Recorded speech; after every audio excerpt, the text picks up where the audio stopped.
नमोऽस्तु सूर्याय सहस्ररश्मये सहस्रशाखान्वितसम्भवात्मने सहस्रयोगोद्भवभावभागिने सहस्रसङ्ख्यायुगधारिणे नमः। यन्मण्डलम् दीप्तिकरम् विशालम् रत्नप्रभम् तीव्रमनादिरूपम् दारिद्र्यदुःखक्षयकारणम् च पुनातु माम् तत्सवितुर्वरेण्यम्।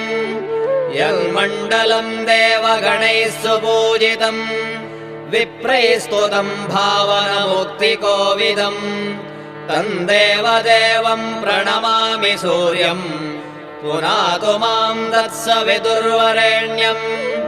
यन्मण्डलम् ज्ञानघनम् त्वगम्यम् त्रैलोक्यपूज्यम् त्रिगुणात्मरूपम्